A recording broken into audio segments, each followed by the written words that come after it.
Hey, everybody, it's Scott Steen with winnersandwhiners.com coming to you with the Monday edition of Today in Sports Betting Part 1. This is the NBA part. Of course, we split it into two parts, so we will be doing Part 2, the MLB, here in just a second.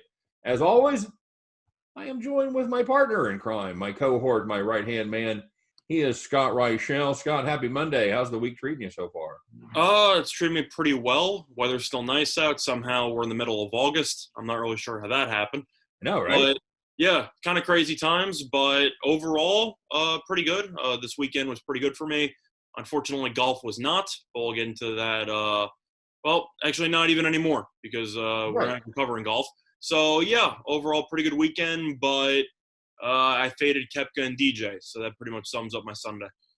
Nicely done. And I actually hit one on the head there with DJ. Kepka overcoming that knee injury, man. It's Good for him. yeah, exactly. And Scott, do you smell what the Rock is cooking? Well, apparently the XFL is because Yeah. he's the spent what 15 million on it. 15 million to buy the XFL. So I should have been a pro wrestler. who shouldn't have been? I know it's a decent amount of money in there. It is. Actually, those guys don't make crap. I Oh guess. no, it was just for sole marketing purposes for him to pursue an acting career. Oh yeah, I mean the guys that really make it, Cena and the Rock, and a couple of those guys have signed the huge contracts. But I think those players, like the guys you would really know, like really solid wrestlers, your Roman Reigns, that kind of, those guys make like a couple $100,000. Yeah, it was mostly just the marketing that The Rock just used his platform to transition into Hollywood, which has paid off in spades. That just completely paid off for him. You know what? I got to be honest with you. I like The Rock. I like watching his movies. I'll watch them. I don't care. They're good movies. Yeah. I don't have an issue with that. I still remember watching The Scorpion King when I was like 7 years old. Oh yeah, that was a good one. So, all right, buddy. Well, we're going to talk a little basketball. I had some wild basketball yesterday as the Portland Trailblazers comeback was epic, and then it fell short. And You know what was the craziest part of my Sunday in basketball? what's that? The Nets won a game. Yeah. I never thought this would happen. No, but in reality, they played the Wizards, which isn't saying much, and they came from behind and won. But as a Nets fan, we did not go over. And, yeah, you can kind of just forfeit the season now, and I'll still be satisfied because the Nets actually won a game. Man, those last two playoff spots in the East, that is some ugly basketball right there, buddy. I'm really curious what the Well, Spurs. I like the Magic. I take it back. I'm talking about the Nets and the Wizards. I feel the bad last for two Jon- teams I feel in the bad East. for Jonathan Isaac. But overall, what do you think the spread's going to be for these Bucks-Nets games in the first round? I really don't want to know. It's Oh, got to be somewhere north of like 18. I don't know. I think more mids. Yeah. I would lay it with Milwaukee. I don't think it matters. 12 to 15. I don't know. You wonder how much they'll call the dogs off in the fourth quarter. That's the only thing. But man, the Nets, they don't look like an inspired team at all. It's a matter of the fact that Giannis is going to average whatever he wants to average in that series. Yeah, I think that's right. So, we got a couple good, interesting games on the card for today. Scott, some teams playing well, and actually, just about everybody in the East has won their last game at least. So, kind of a weird little deal. But let's talk about, to kick it off here, one of the teams that I think is playing some of the best basketball around right now, and that is your Toronto Raptors. I really like the way this team is playing. They've got a 135 little matinee game here for us today. Scotty, I know that he's playing fairly good basketball, but I like these Raptors. I think they're really starting to gel and come together at the right time. I'm laying the 3.5 here. What do you think? The truth is that I like both these teams, and for that reason, I don't know if you could have multiple dark horse candidates in the same conference, but when everyone's talking about either the Celtics or the Bucks and they're kind of forgetting about Miami and Toronto, I feel like they're kind of disrespecting the current champions. But for this game in itself, if I really had to lean anywhere, I'd probably lean to the under 221, just because both teams are very underrated defensively, especially with Bam Adebayo and Marc Gasol in the paint, who are very premium defenders at the center position and rim protectors. So both teams are very deep offensively. You saw how Toronto completely shut down Los Angeles' offense over the weekend. I think this game will be low-scoring and competitive. So for that reason, I don't really have an opinion on the side. But I'm going to lean to the under because I think both teams are just dialed in defensively. And I think that Toronto knows that they're going to have to stop Miami's barrage of three-pointers. And I think Toronto's going to commit to that, and I think this game will be a low-scoring affair. Okay, good enough. Take a look at the Thunder and the Nuggets. Thunder -5, 218 is your total there. Nuggets not anywhere near 100%. Thunder playing pretty good basketball. What's your thoughts on this one? For me, I know that the Nuggets are dealing with some injuries, particularly to Jamal Murray, and I know that the Thunder looked really good against Utah. I don't agree with the Thunder being 6-point favorites here. I simply think that's just too many points. Oklahoma City beat a pretty underwhelming Jazz team. If you just looked at them, I know the Jazz beat the Pelicans in the first game. They were down double digits, and the Pelicans lost their next game by about 40 to the Clippers. I don't really think the Pelicans are that good, especially with Zion on a serious minute restriction. But for this matchup, I kind of want to – I'm going to take Denver plus the points. I think that even though Oklahoma City right now is in better form, I just don't think they should be 6-point favorites against the Nuggets. So for that reason, I'll lean to Denver. All right, I'm gonna play the Nuggets there. I'm gonna play the Thunder there. I think it could be a 3-4 point game all the way through, and some free throws late potentially just doing the Nuggets. I think we get NBA there at the end. Give me OKC -6 on a slight lead. Do you agree with the spread though being that high? Because at first glance that seems a little bit high, especially since it opened up at roughly 4.5 and now it's at 6. Well, I don't think the Thunder are 6 points better than the Nuggets. No, not in a perfect world, but I think they're factoring on the injuries in for the Nuggets. And I'm saying even with the injuries, I know Jamal Murray's very solid, but at the end of the day, Jokic I think is a serious matchup problem for the Thunder. I know that Adams is a pretty good rim protector, but he's not exactly the quickest guy. And if you're going to put Jokic on the perimeter, potentially you might see more ball run in this game, especially after they decided to use him in pretty much in the bench mob during the blowout, and he played really well. Denver used Bol and Jokic together in some of the exhibition games. I wouldn't be surprised to see them potentially share some minutes together in this one. Certainly possible. It's they're going to try combinations there. I wouldn't be surprised if they give that a shot. I don't love it, but I think it's either a pass or you play Denver because it's a matter of I don't know. I just don't think Oklahoma City should be that big of a favorite. Denver's going to come out motivated for this game after getting blown out by Miami. At least they should. Well, and that's the thing. I don't know. They're trying to. These guys are all fighting for spots here. So these games actually mean something. The third through sixth spot there in the West is pretty much wide open at this point. You've got a game and a half that separates 4 teams there. So I'm just wondering, in neutral site games, do you think there's an advantage to betting some teams that were awful in the previous game because they might be extremely motivated for a bounce back spot, or you think that's pushing it a little bit? I think that's pushing a little bit. I think it's all about the spot. I think it's all about the current personnel. I don't know. I think it's a little bit too early to tell on that, but just keep that in mind. Same thing with Philly. We'll get into them in a little bit. How they pretty much got embarrassed in the first game conceptually, and now you have to see how exactly they'll respond to that type of adversity. Right, and here's another team that's playing really good basketball right now, Scott. We're going to talk about the Pacers as they go up against the Wizards. Pacers 7.5 point favorites, 22-27 is the number there, man. Even though this Pacers team is injured, they're kind of the opposite of Denver. They have some crucial injuries. They seem to be playing through them a little better than the Wizards. And we talked about it earlier. The Wizards are dreadful. I don't know. They lost to the Nets. Yeah, that's what I'm saying. I'm going to fade the Wizards till further notice. I like the way this Indianapolis team is playing. This Indiana team is playing. I think they're out to make a statement. I hate laying that much wood, but I'm going to do it. I'm going to take the Pacers minus the 7.5. Your thoughts on that one? This is kind of similar to what happened on Friday, as I ended up giving out a 2-pick moneyline parlay, and the first pick was the Pacers, and I took them last night. They were actually a 6.5 point favorite last night, which I said on air was too short. I thought that line would move up to 7.5 or 8. It's a terrible spot for Washington. They have to play the first back-to-back in about, 4 months? Right. And they're playing against a team that just beat Philly. I know that Oladipo might not play, and he's doubtful for this game because they're still trying to ease him back into full game action. So keep that in mind. Brogdon's doubtful as well. So they're Right. going to be using pretty much backup point guard and shooting guards. Aaron Holiday did a really good job filling in. I think Indiana's the better coach team. I think that they're the deeper team. And Washington, Thomas Bryant might have had the game of his career yesterday, and they still lost. Right. So it I doesn't matter. I just don't think the Wizards are any good. I said that before. I think that they're not going to win a game in the bubble. I think their only shot was beating Brooklyn, and that didn't happen. So, am I thrilled with 7.5? No. I put them on the money line in a 2-pick parlay, so that's kind of how I played it. But in reality, it's probably not enough anyway. I can see this game being close for maybe a half, and then Washington just going to run out of steam in the second half. Yeah, that's not a bad play. You take a minus 350. I don't think they're any.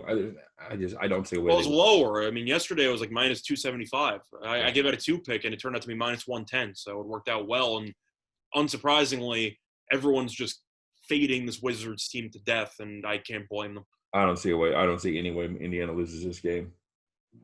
Okay, let's take a look.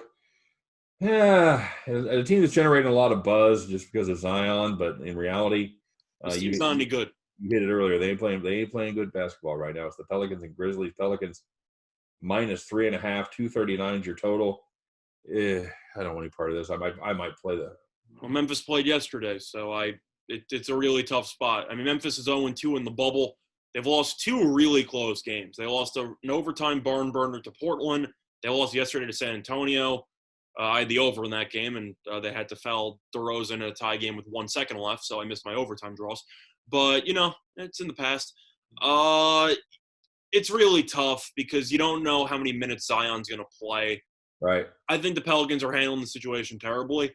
I understand that, you want to keep your star rookie healthy, but you're fighting for a playoff spot. He's lost about 20 pounds to get into shape, and yet you're playing in 10 minutes a game. I have no idea what they're doing over there. I don't know. Hopefully they're starting to stretch him out. And but plus, I'm also, I'm a somewhat critical guy when it comes to coaches in sports because I feel like you're getting paid millions of dollars. You shouldn't make, so many mistakes in crunch time.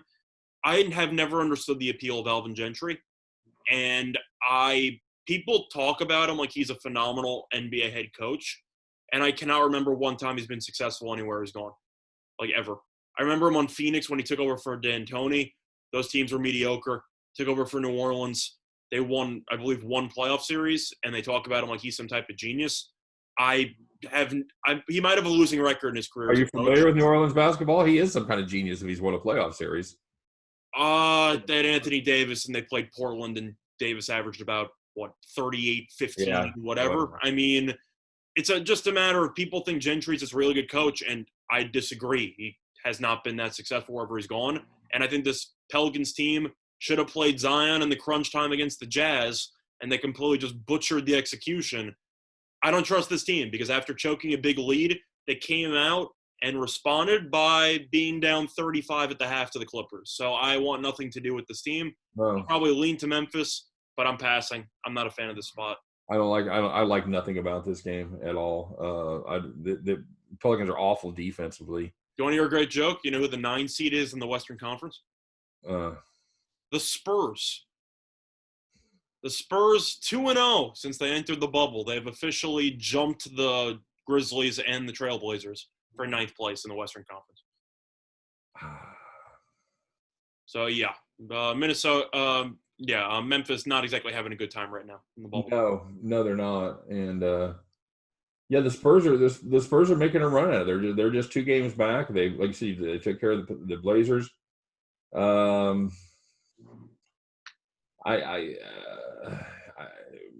don't know, man. Yeah, I think that I'd have to lean to Memphis, but I can't really back a team playing the first back-to-back in 4 months.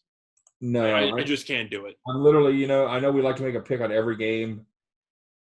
You know what? I'm gonna play this terrible. I'm gonna make a small lean on the under. That's fair. I know money has come in on the under. It's gone from 238.5 to 237, mostly because of the back-to-back angle and the Zion minute restriction. If I really had to lean anywhere, I'd probably take Memphis money line. I know they played yesterday, but I really don't like this current form in New Orleans, and it looks like they mentally checked out. Yeah, and I worry about their lack of defense as well. I'm just hoping that their offense will be sluggish again. So Hey, let's talk about those Spurs and the 76ers. Big number here with the Sixers, man.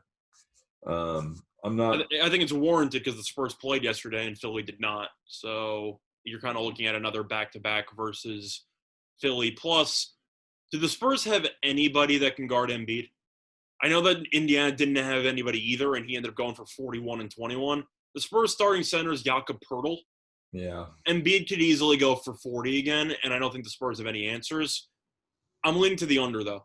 I can't trust Philly. They tried putting Simmons at the power forward for maybe, I don't know, a quarter, and they lost to Indiana without Brogdon playing and Sabonis playing. So whatever they tried backfired. Brett Brown, I think, is an abysmal head coach, and people still like him. I'm not really sure why. I thought they should have got rid of him after they lost the game to the Raptors in the playoffs. But I like the under 227. Philadelphia has been a pretty solid defensive team all season long. They got torched in their last game defensively. I think that the coaching staff probably beat it into them that they're going to have to play some defense if they want to win. And San Antonio should fade a little bit in the second half. They played a low-scoring game, a physical game against Memphis yesterday, and now they're playing again for the second time in 24 hours. I like the under 227 in that one. I don't hate that. I think that's solid. I'm gonna back the Spurs. I think Pop's got them going in the right direction here. Yeah, I do worry about Embiid, but I don't think he can do it himself. I just can't trust Philly. That's the problem that I have is that they're constantly laying these numbers because people think, oh, on paper, this team should win and be like a 2 seed in the East. And then you watch them play, and you're not really sure what they're doing out there for about 47 minutes. You watch them at home, they look like the number 1 seed. You watch Correct. them on the road, they look like the team that's going to be a lottery team. So I think Brett Brown's a bottom 5 coach. I think he's a bottom 5, bottom 10 coach in the league. And I've said that numerous times all season long. And I think at this point, almost everybody agrees with me besides Philly fans who are holding out for a title run. Do you think Brett Brown's a good coach? Because I don't. No, I don't. Anytime you have that kind of splits, where you've lost 2 games at home and have a horrible, abysmal road record, you definitely have some coaching problems. That's a motivation problem right there. I don't think he can coach, and I think Elton Brand. And congratulations, you gave the money you should have given to Jimmy Butler to Tobias Harris. Congratulations. Last game, Scott. Yeah. This is the second leg of my money line parlay, or for my Scott selections video. I had Indiana money line, I had the Lakers money line, and if you parlayed both of them last night on FanDuel, it was -110. So Lakers -6 here against the Jazz. 219 is the number. I would have. For me, it's either Lakers or pass. Utah's in a situation where without Bogdanovich, the team doesn't have enough shot makers. And I appreciate the effort that they've been putting in. I know that they got destroyed by Oklahoma City, but Oklahoma City just has the much better team. But if you look at Utah's roster, Donovan Mitchell is a very solid player. He's going to be the primary scorer. You have Jordan Clarkson, who thinks he's the best player in the league and then goes 3 for 17. And he will just never stop shooting, no matter how badly he's performing. Other than that, you got Conley, who's been pretty underwhelming this season. He's been mediocre since the restart. The team just doesn't have enough people to make shots, and the Lakers got embarrassed against Toronto. They have the size, the depth, the potential shooting. I don't think anybody on Utah can guard LeBron. I don't think anybody on Utah can guard Anthony Davis. So it's just a matter of the Lakers should be motivated after a terrible showing against Toronto. And Utah, after getting blown out by Oklahoma City, they just don't have enough scores. Do you have any thoughts on that game? I'll play the under. I like the under 219. This is a Lakers team that just isn't scoring a ton of points. They're still playing pretty good defense. The Jazz, I think you documented their offensive woes very, very well. Do you think the Lakers circle the wagons a little bit after getting embarrassed by Toronto? Yeah, but I think they do it by playing lockdown D. That's fair. It's just a matter of the Lakers are still playing for something because they're going for that number 1 seed in the West, so they haven't officially packed it in yet. I expect LeBron and Anthony Davis to miss the last couple of games of the regular season because they literally have nothing to play for. Yeah. So to me, this looks like a 112-100 game. I think the Lakers won by double digits, so we're on the same page here. Okay. All right. Good. All right, buddy. There you go. That's our selections for today. As always, a 6-pack of games, so that'll be fun. And I don't know. I'm kind of digging the bubble basketball. It's a lot of fun. You got matinee games, you got day games.